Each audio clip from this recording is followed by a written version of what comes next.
बच्चों आज की वीडियो उन स्टूडेंट्स के लिए है जिनको न्यूमेरिकल सॉल्व करते टाइम कैलकुलेशन में प्रॉब्लम आती है। वैल्यूज़ तो रख लेते हैं फॉर्मूले में, लेकिन उसके बाद जब उसको सॉल्व करते हैं तो कैलकुलेशन में उनको कॉन्फिडेंस नहीं रहता और कई बार आंसर वो बीच में ही छोड़ देते हैं। तो ऐसे ही एक एग्जाम्पल लेके हम यहाँ पर कैलकुलेशन देखेंगे जो किसी स्टूडेंट ने ही ऐसे शेयर किया कि इस तरह की कैलकुलेशन में प्रॉब्लम आ रही है, तो हम उसको सॉल्व करेंगे। ऐसे ही आपके भी कुछ प्रॉब्लम्स हो तो आप भी शेयर कर सकते हैं और हम उसको आगे वीडियोस में सॉल्व करने की कोशिश करेंगे। तो बच्चों पहले हम लिख लेते हैं कि हमें क्या कैलकुलेशन करनी है। ये कैलकुलेशन करने वाले हैं, काफ़ी लेंथी लग रही होगी आपको ये देखने से। इसमें डेसिमल भी है और पावर्स भी हैं। तो हम क्या करेंगे, सबसे पहले जो भी ये नंबर्स हैं उनको एक साथ लिख लेंगे और पावर सारी एक साथ लिख लेंगे। तो यहाँ पर है ये 2, इसको हम बाद में लिखेंगे, पहले ये लिख लेते हैं 9.1 और इधर ये 2.0 और 2 तो एक ही बात है, तो हम यहाँ पर इसको 2 ही लेके चलेंगे और इसका स्क्वायर करेंगे तो यहाँ 4 आ जाएगा। अब इसे देखते हैं हम, इसको हम लिख सकते हैं बच्चों 5 × 10⁻³ कैसे लिखा ये हमने, डेसिमल को हमने 3 प्लेस इधर शिफ्ट किया राइट में। तो जब भी हम डेसिमल को ऐसे राइट में शिफ्ट करते हैं तो हम नंबर की वैल्यू इंक्रीज कर देते हैं, इसलिए पावर माइनस में आती है। ठीक है, तो जब हम डेसिमल को राइट में ले जाएंगे तो पावर माइनस में, और कभी अगर हम इसको लेफ्ट में ले जाएंगे तो पावर प्लस में लिखेंगे। तो यहाँ पर इसको हमने 0.005 को 5 × 10⁻³ लिख लिया है। अब हमारे पास बचती हैं पावर्स, तो इंटू 10⁻, यहाँ पर है ये -31 और यहाँ पर ये पावर हमारे पास आ जाती है 12। ठीक है, 10⁻6 का स्क्वायर करेंगे हम तो पावर की पावर होती है तो मल्टीप्लाई हो जाती हैं, तो 6 × 12 ये आ गया। अब यहाँ अपॉन में क्या है हमारे पास 1.6, इधर ये 9.1 और इन पावर्स को तो हम इजीली देख सकते हैं -19 और +2, तो ये आ जाएगा 10⁻⁻17। अब यहाँ पर हम इसको और सॉल्व कर लेते हैं। यहाँ पर इसको हटा के ना ये हम पॉइंट हटा सकते हैं और पॉइंट हटा के हम कहीं भी 0 लगा सकते हैं। जैसे हमने यहाँ 2 के साथ इसको लिख लिया, 20 हो गया। अब 4 से इसको कैंसिल किया तो यहाँ आ गया ये 4 × 16, 4 × 5 = 20 और इधर ये 9.1 और 9.1 ये कैंसिल हो गए। बच्चों ये तो काफ़ी ईजी हमें लग रहा था कि बहुत ईजीली हमने इसको सॉल्व कर लिया। अगर हमारे पास काफ़ी बड़े नंबर्स होते हैं इस तरह की कैलकुलेशन के लिए और हमारे पास टाइम भी नहीं होता इतना कि हम इतने ज़्यादा मल्टीप्लाई कर सके, तो हम उनको थोड़ा राउंड ऑफ भी कर सकते हैं। आगे हम किसी एग्जाम्पल में ये भी देखेंगे। जैसे यहाँ हमारे पास 9.1 है और यहाँ पर 9 होता सपोज, तो भी हम उन्हें ऐसे कैंसिल कर देते हैं अपनी कैलकुलेशन को थोड़ा ईजी करने के लिए। इससे आंसर पर कोई ऐसा इफेक्ट नहीं पड़ता है। अब हमारे पास क्या बचता है, यहाँ इसमें देख लेते हैं। 5 की 5 से मल्टीप्लाई कर दी, ये 25 आ गया इंटू 10⁻, यहाँ पर है ये -3 और ये है -31, तो इसको हम लिख सकते हैं -34। ये प्लस में है 12 तो ये प्लस में लिख दिया हमने 12, और यहाँ पर ये -17 जब ऊपर जाएगा तो ये प्लस हो जाएगा, तो +17 आ जाएगा।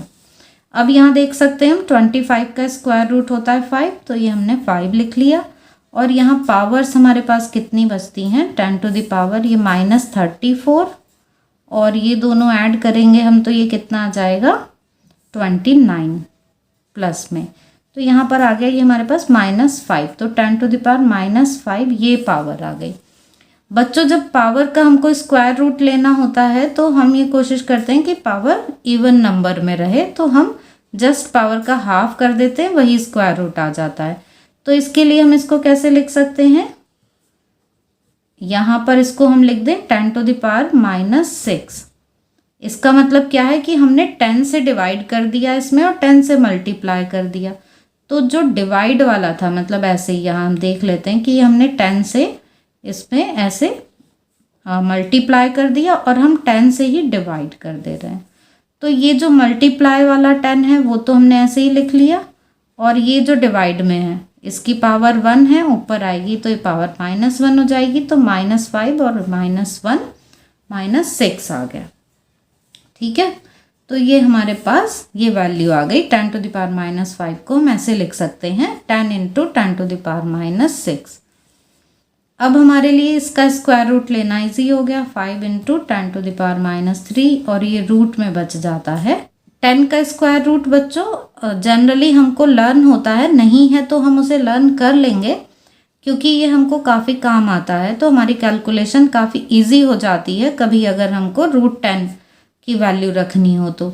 जैसे रूट 2 की वैल्यू, रूट 3 की वैल्यू, रूट 5 की वैल्यू, रूट 10 की वैल्यू, ये कुछ ऐसी वैल्यूज़ हैं जो हमको लर्न होनी ही चाहिए, जो हमें कैलकुलेशन में काफ़ी हेल्प करती हैं। तो यहाँ पर हम 5 इंटू 10 टू द पावर -3 और ये रूट 10 की वैल्यू बच्चों हम रख लेते हैं 3.16, ये रख लेते हैं। 3.162 होती है और आगे तक देखें तो पर हम इतनी ही वैल्यू ले लेते हैं। अब इन दोनों की मल्टीप्लाई कर ली तो इनकी मल्टीप्लाई करके ये आ जाता है 15.80। ये 2 के बाद पॉइंट है ना, तो यहाँ 2 के बाद पॉइंट आ जाएगा इंटू 10 टू द पावर -3।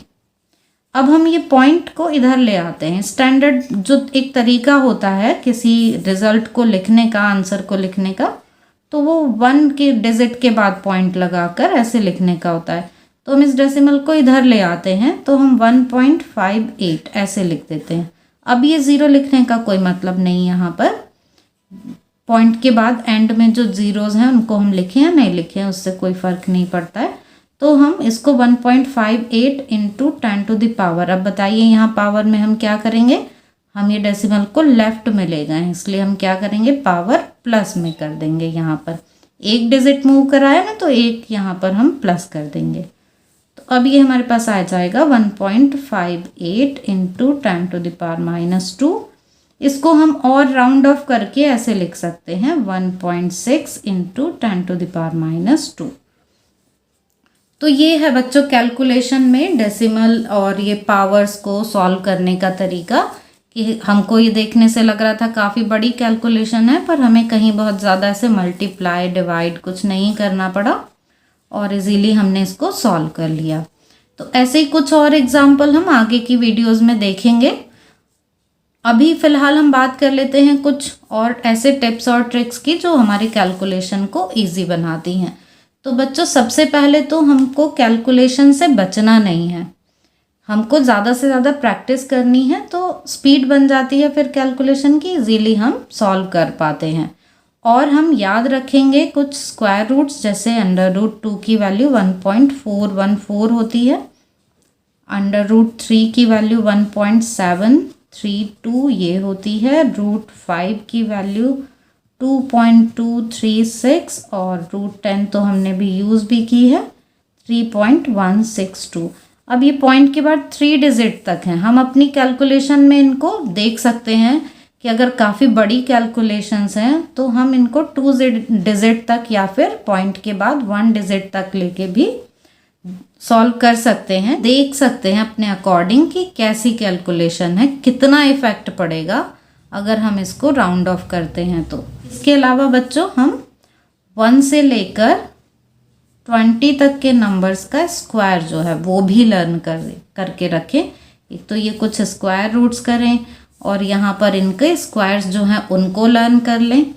और अभी हम यहाँ पर देख लेते हैं कि अगर किसी 2 डिजिट के नंबर में लास्ट डिजिट 5 है तो उसका स्क्वायर हम बिल्कुल सेकेंड्स में कैसे कर सकते हैं। जैसे सपोज़ 95 का हमको स्क्वायर फाइंड करना है तो हमें लगेगा काफ़ी बड़ा नंबर है और हम इसके मल्टीप्लाई करके ही स्क्वायर फाइंड कर सकते हैं, लेकिन हमारे पास तरीका है कि हम कैसे इसका स्क्वायर इजीली निकाल सकते हैं। ये जो फर्स्ट डिजिट है इसमें 1 प्लस कर देते हैं तो यहाँ आ जाता है 10, अब इसकी मल्टीप्लाई इससे कर देंगे तो ये यहाँ पर आ गया 90 और इधर 5 का स्क्वायर 25, तो 9025 ये इसका स्क्वायर हो गया। एक और ऐसे ही हम देख सकते हैं जैसे 35 का स्क्वायर फाइंड करना है तो यहाँ पे हमने 1 प्लस कर दिया, ये आ गया 4 की मल्टीप्लाई यहाँ में से 3 में कर देंगे तो 4 3 ज़ा 12 और इधर 5 का स्क्वायर 25, तो ये 35 का स्क्वायर आ गया।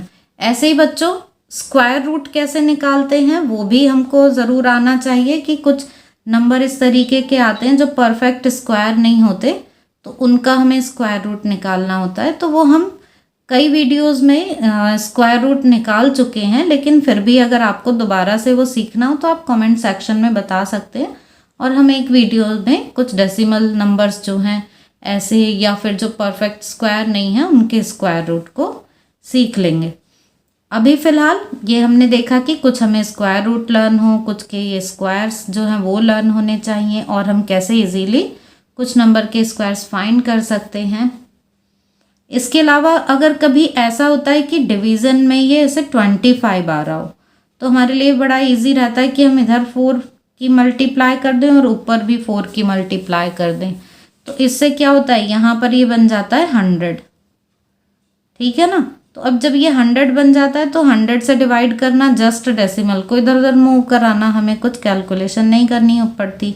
और 25 से डिवाइड करने के कंपैरिजन में 4 से मल्टीप्लाई करना हमेशा इजी ही रहेगा। तो ऐसे भी हम कुछ तरीके यूज़ कर सकते हैं अपनी कैलकुलेशन में, कैलकुलेशन को इजी बनाने के लिए और फास्ट कैलकुलेशन करने के लिए। आई होप कि आज की वीडियो से आपको कुछ हेल्प कैलकुलेशन के लिए ज़रूर मिली होगी, और इसके अलावा आपके कोई और डाउट्स हों तो आप कमेंट सेक्शन में पूछ सकते हैं।